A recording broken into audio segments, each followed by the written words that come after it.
Hey, Simonyan. Hey, my niche is coding, and naturally, I'd create around 10. Naturally, I need to create 10 to 20 courses at least for someone to consume to become a software developer. Okay. I see that you and Sam always promote the idea of having less stuff in your community. Cool. In classrooms so people consume it. Great. How do I apply that to my scenario where a beginner can go through all 10 of my courses to land his first tech job?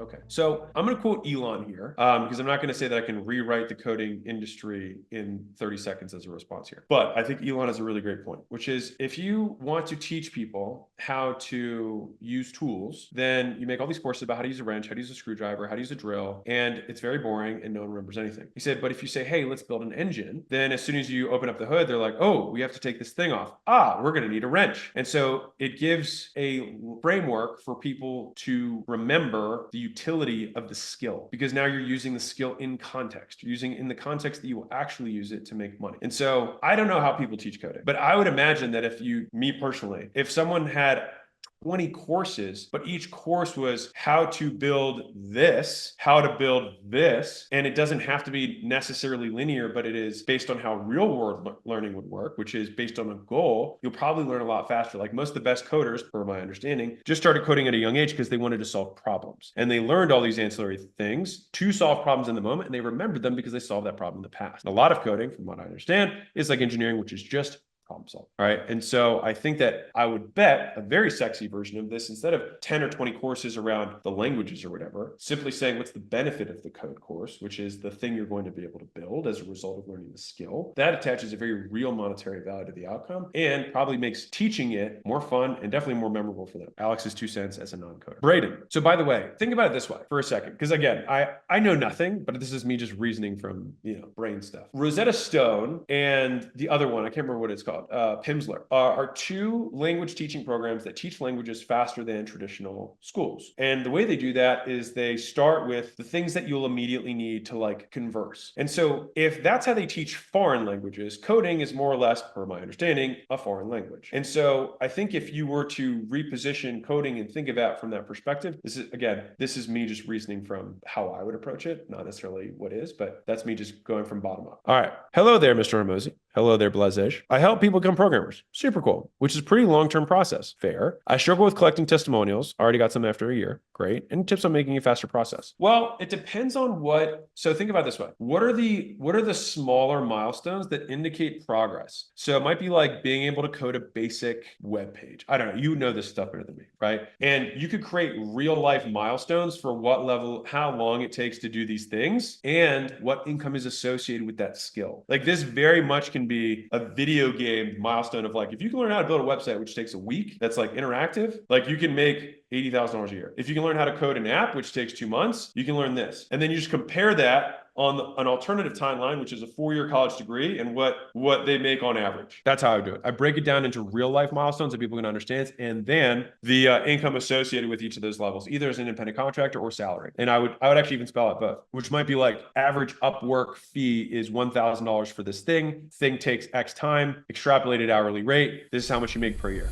Listen, if you're watching this video and feeling a bit overwhelmed with all the stressors that running an online business sometimes entails, then you may want to check out today's sponsor, the Life Supercharged School Community, where the #1 focus is to help you level up your life by learning how to take intentional steps forward in your personal and professional careers. Inside of Life Supercharged, you'll find others who are on the same path with you, growing and scaling their online businesses and bettering their lives one day at a time. The best part is, right now, this school community is 100% free to join. So click the second link in the description and check out Life Supercharged today. And now, back to the video. All right. Samuel Kantarovic, cool name. What marketing tactics do you believe are the most effective for new business today? Same as old ones. Proof. Blazej, I'm being short with you, but it's 100% true. If you don't know how to convert people, add proof. And if they're still not converting, add more proof. I pulled up one of my ads. It was called Tell Me When. And I just scrolled. It was 5 minutes long of just scrolling through testimonials. That's all it was. Converted like a motherfucker. Alex, when does it make sense, if ever, to skip over the offering high ticket one-on-one services and go straight to having low ticket second group? I'm afraid there's not much money in my niche, barbers. Well, dude, there's plenty of people crushing it with barbers right now in school. So like, I'm not sure I believe you. But yeah, I mean, like, you can make money on both sides. You can make money at low, middle, or a high ticket. So I think that's just a belief thing. I think what you really probably need to learn how to do is sell. This sounds like a conversion issue, not like a model issue. Like you can look right now, there's 2 or 3 barbers on Skool right now that are doing really well. 2 of the Skool Games winners were barbers. So don't believe that. Okay, Braden, how do you do the first welcome message to get engagement as well as people doing the course instead of just sitting at level 1? Started yesterday, I have 22 members, but very little engagement. I think we have, so there's two really obvious things. One is message people and tell them to engage or tell them what to post. And two, you can make a post asking for people to post a specific thing. So you basically give them the idea. So you'd say like, hey, take a picture of your workspace. Hey, take a picture of your car. Hey, take a picture of your favorite, your front door. Hey, take a picture of your shoes, whatever. And you'll have all these people posting real world pictures of whatever that thing they have in common. And then it draws the real world into the digital, which draws connections there. And so I think that will create engagement because people are like, oh, I have that too. Or, oh, I've always wanted one of those. And then that's what sparks conversation. Okay, man, time flies when you're having fun, right? Okay, Kelvin Zimbiru. I'm going to say your last name again because it's just fun. Kelvin Zimbiru. Okay, can I speak with you about imposter syndrome and how you attack it, rip its throat out? I want to teach people my system. I use day trade the markets, but I feel a sense of imposter syndrome because I'm profitable. However, not a six-figure earner or a millionaire earner. What can I do to address this? Because I generally feel people will benefit from my system of price action trading. Okay, I'm going to say some shit you're probably not going to like. Why not just trade more? If the goal is to make money, it's literally the most scalable business in the world. You just make bigger trades. I mean, Jim Simmons did it until 2 months ago. It's worth 31 billion. So I think you have to answer that question. Why don't you just do trades, right? That's my 2 cents. I've always had a big issue with the day trading stuff because I just like, if you're the best in the world at it, then just do day trading. That's all. That's why I have a qualm with it. In terms of imposter syndrome, outwork yourself out. If you want to feel legit, then don't teach it until you're $1 million earner. All right, I'm gonna be real with you for a second, and this is for everybody on here. You will make way more fucking money if you made no content and just achieved shit for 5 years than made content for 5 years about stuff you haven't done. Because on the 6th year, you will have 5 years of accomplishments of real fucking proof, and you won't feel like an imposter because you'll say, "This is what I did. There's nothing imposter about it. This is what I did." If that's interesting, cool. If not, no sweat. I'm not claiming to be something I'm not. Imposter is the difference between what you pretend to be and what you think you are. So if you don't want to have any discrepancies between what you say and what you do, then just say what you do. Like, guys, do not be mistaken. The biggest people in the business space, right? What are some of the biggest business brands? Make money. Grant, well, he's a billionaire now. Gary, probably also close to a billionaire. Andy Frisella, probably also close to a billionaire or a billionaire over.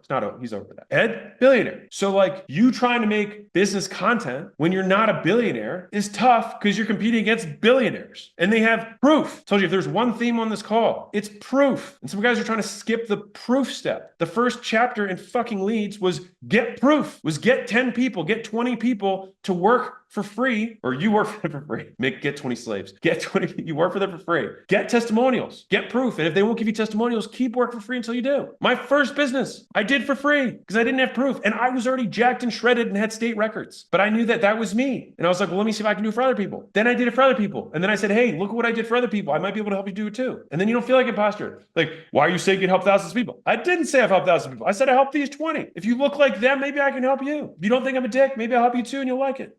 All right, I'm out. It's 3 o'clock. See ya. Proof, motherfuckers. Proof. Bye. Listen, if we get 1 out of 2 paid communities to make money, most people don't have organic audiences. So we had to figure it out or no one would stay on Skool, but we have. And that's why we have tens of thousands of groups on Skool right now. And as much as I'd like to think people love me, people stay because they make money. And we'll show you exactly how they did it.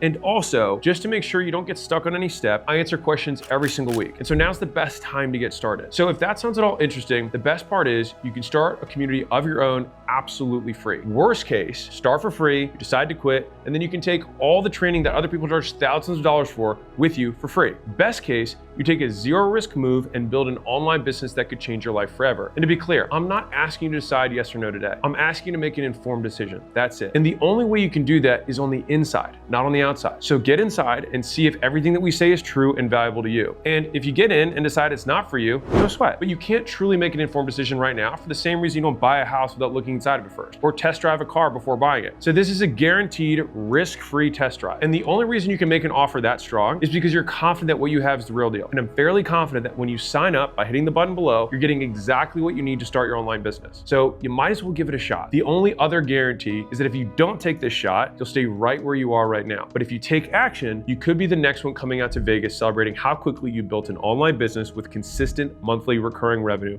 and driving away in a Cybertruck or with 100 grand in cash in your pocket. Pretty neat. So click the button below, join us in the Skool games. I take calls every Monday, hop on and be sure to let me know you're new. I'll see you on the other side.